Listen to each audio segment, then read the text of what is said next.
Have you ever noticed how one small memory can suddenly change your entire mood? You could be having a perfectly normal day, and then without warning, your mind takes you back to something that happened years ago. A conversation, a person, a moment you wish you could change. Maybe it was someone who broke your trust. Maybe it was a relationship that ended before you were ready.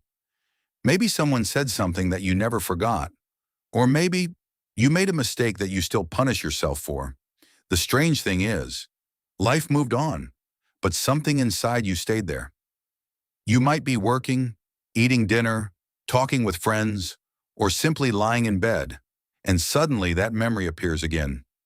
You remember what they said, what you should have said, what you could have done differently, and for a few moments, it feels like you're back there again. But here's something most of us don't realize. Sometimes the event isn't what keeps us trapped. It's the meaning we continue to give that event. Why did this happen to me? What if I had done something differently? Maybe I'm not good enough. The moment happened once, but the story can be repeated hundreds of times. Think about it. How many times have you replayed the same painful conversation in your head?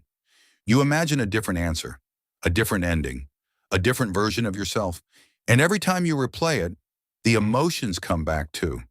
It's almost like pressing the replay button on a movie you already know by heart.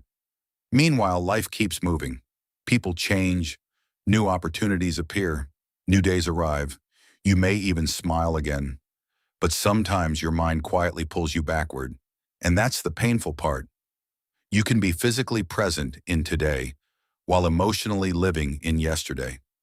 Imagine you're trying to walk toward your future, but something keeps pulling you backward. You think the past is holding you.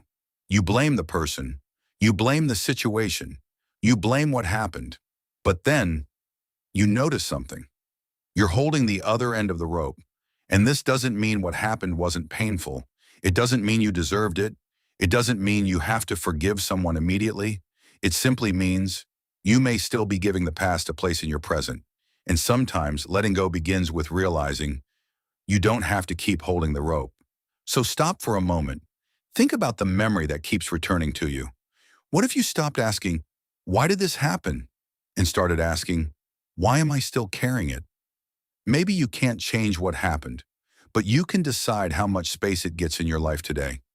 Because sometimes letting go isn't about forgetting the past. It's about refusing to let the past keep writing your future.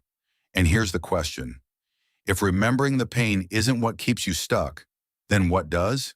In the next video, we'll uncover the hidden habit that quietly keeps emotional pain alive, even when you desperately want to move on.